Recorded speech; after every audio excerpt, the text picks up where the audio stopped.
hex crawls are probably often viewed as an old school way of running D&D or other RPGs. However, a good hex crawl can be tons of fun, especially for a group who loves to explore, poke their noses around strange places, and discover cool things. Now, if you're not sure what a hex crawl is, it's basically when you have an overland map like this one right here with hexes on it, and then in each hex there is something interesting for players to discover. Then, as the characters travel across the region, they come across all of these cool things, exploring and interacting with them. So today we're going to deep dive into how to create a hex crawl and then how to run a hex crawl at your game table. But first, a message from me, the Barbarian, and I promise I will not threaten or cajole you at all today. Instead, I'm gonna use logic. Are you sure this is a good idea? Hey, this is a message from the Barbarian, not the Wizard. Go away! Well, I'm just saying, you're a barbarian. You should lean into what you do well. Leave logic and reason to the rest of us. That's a really good point. Anyway, I'd like to tell you about Describe's new Sonic library. Now, if you've ever played Sonic the Hedgehog on Sega, yeah, well, it's nothing like that. And besides, that was a really hard game. I much prefer Super Mario, but my mom wouldn't buy me a Nintendo. Anyway, back to Sonic Library. It's a really cool feature that Describe recently released that gives you nearly 2,000 awesome ambiances, music, and sound effects that you can use in your RPG games. Now, Bob the World Builder did a video that explains the Sonic library in 8 minutes. Well, at least according to the thumbnail, but the video is actually 8 minutes and 57 seconds, so that's false advertising, Bob. Wait. You're going to criticize Bob Worldbuilder, a fellow RPG content creator, and a rather nice fellow for that matter, in a sponsored message? Yeah, well, you should have thought about the consequences before you told me to lean into being the Barbarian. And Describe also has a compositions tool that allows you to search, store, and play sound. It is a robust play and prep tool, or a prep and play tool. It's something like that, but it's designed for game masters looking to take their games to the next level. You can check out Describe for free at the link below. Also, I put a link to Bob's video there too. If you can go on over there and let him know that his video is longer than 8 minutes and that he needs to update his thumbnail, that would be awesome. Oh, and make sure you tell him that the Barbarian sent you too. This is one sponsor that won't be calling us again. When to use a hex crawl. Although hex crawls can be rewarding and dynamic experiences and add much to a game, hex crawls are not intended to be used anytime the party needs to travel from point A to point B, especially on established routes. Instead, they should be reserved for significant overland travel, when the region the characters are moving through is unexplored or otherwise unknown. If the characters are exploring a wild area of a continent, searching for a legendary site or item, without a clear destination, or perhaps searching for someone hiding or who has been taken by hostile forces to a secret location, a hex crawl could be just what you need. On the other hand, if your group turns out to love hex crawls, you could use them as frequently as you all like. Preparing a hex crawl. Number 1. Create a map with hexes. First, you get yourself an overland map like this one right here. You can make one yourself using a tool like Incarnate, or get a pre-made map such as this one, which is available in Endeavors and Exploration, the March 2023 issue of Lair magazine, which features an entire hex crawl. Next, you're going to add hexes to the map. Those are the hexagons that overlay the map itself. Now, each of those hexes is going to represent a certain scale. Now, for our map, we decided that each hex would represent 24 miles if one were to travel straight across it. However, other popular distances for hexes to represent are 6 miles and 12 miles.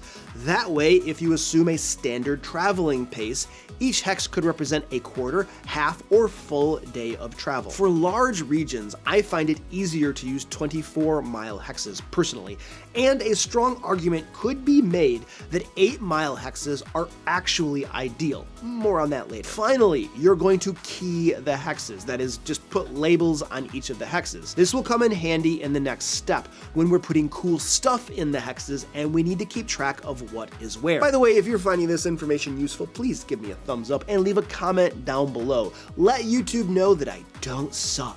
Number 2, populate the hexes with cool stuff for characters to encounter. Basically, for each of your hexes, you're going to create something interesting for your players to find there when they travel through that hex. And there are lots of different types of things you can put in hexes. First, you can place encounters with creatures and NPCs in hexes. These might be combat encounters, or they might be pure social interactions. You want them to be engaging and entertaining for your players, of course, but you also want to make sure that each encounter has some sort of challenge for the party to overcome. If it's a combat, that's fairly self-explanatory, but for social interactions or non-combat encounters, it might be something like acquiring an NPC's trust to gather information, avoiding a stampede, or hiding from a band of hundreds of ravenous gnolls on the march. Next, you can place locations or sites to be explored. These can be your typical location-based adventures, often referred to as dungeons, or other interesting and/or mysterious sites for characters to explore. These could be anything, really, but here are some examples. Ruins, native villages, wizards' towers, abandoned mines, isolated temples, mysterious palaces, mythical springs, and fairy circles, just to name a few. Now, these specific sites could be structured much like an adventure you design and have a set number of encounters built into them, but never more than a standard adventuring day's worth. Finally, you could put events in hexes. Events are a special kind of encounter that may incorporate creatures or sites. Usually, events advance the adventure's plot or include some wondrous element into the world. If the hex crawl involves territorial goblins and kobolds living in close proximity, an event might include the characters stumbling upon a battle between the two factions. If the characters need information about a region to complete a quest, they might encounter a legendary beast that carries the key to that knowledge. Or perhaps the characters stumble upon a field of geysers that only erupt in a perfect unison once per century, and they happen to just arrive on that day. Usually, every hex contains something, but depending on the scale you use, maybe they won't. For instance, if you use a 24-mile hex, I would definitely have every hex contain a pre-made encounter, location, or event. However, for 6 or 12-mile hexes, not everything need contain something. For any hexes that don't contain something pre-made, you could just roll for random encounter. And of course, it doesn't mean a random encounter will happen. Sometimes you just travel and nothing happens. Number 3, create or find random encounter tables to use. The final step of preparing a hex crawl is to create some random encounter tables to use. You see, just because you're pre-planning lots of different stuff for the hexes, you're still probably going to be using some random encounters. Now, I always recommend putting context around random encounters and not just listing numbers and names of creatures. Furthermore, make sure you include non-combat random encounters as well. Oh, and by the way, if you'd like to grab some free random encounters that you can use, we have several of them over on the dmlair.com. I'll throw a link to them down below, and all of them contain context around the encounters. Like I mentioned, they're not just names and numbers of monsters. And by the way, if you'd like to get all of this information about hex crawls in a written format for easy reference, we put the information in this video into our hex crawl rule set, Navigating the Hexes. Also, if you'd like to get a ready-to-run hex crawl that includes encounters, events, sites, locations, and full-length adventures, plus all the maps that you need, you can find that in Endeavors and Exploration, the March 2023 issue of Lair magazine. If you've never run a hex crawl before and want to try it out, those two resources might be just what you need. Both are available now for DM Lair patrons, and in May, they'll go up on the DM Lair store. Running a hex crawl. Number 1, provide a blank hex map for players. Yeah, you're gonna wanna give your players a version of the hex map that doesn't have the labels on it. That way they can mark their current location, decide where they want to go, and mark where they've already been, that sort of thing. Number 2, the characters decide where to go, travel begins, and stuff happens. Once your players decide which direction they'd like to travel, they progress into the hex that lies in that direction. They basically just choose which hex they want to go to. Now, you do want to break travel up into increments. I suggest breaking each day's travel up into 3 segments. Generally speaking, a group will travel 24 miles in a day, though the terrain will make that different at times. So we'll break it up into 8-mile segments. What that means is that after every 8 miles of travel, you, the game master, will check to see if a random encounter happens, or if they come across a pre-made encounter, location, or event in that hex. You see, this is why 8-mile hexes can be very good, because they naturally break a day's travel up into 3 hexes. Personally, I think that 24-mile or 8-mile hexes are probably the best. Though if you want to split travel up into 4 segments or just 2 segments each day,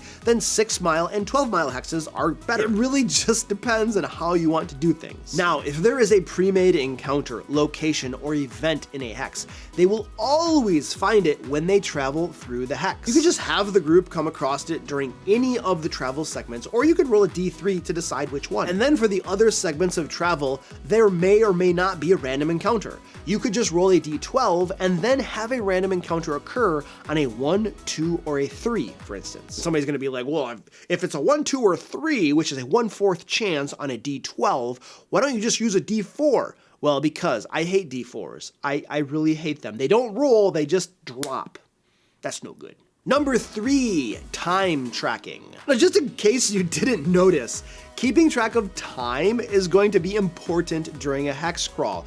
So yeah, you're gonna wanna consider doing that. Number 4, weather tracking. I also recommend tracking weather during hex crawls. This can add some cool flavor to the hex crawl experience and even be mechanically impactful. The easiest way to do this is just roll on a random weather table once each day and then describe the weather to your players. And don't forget that the weather might impact that day's travel or the encounters they might come across. The exact mechanics of that impact depend on the details of each, of course. Perfect.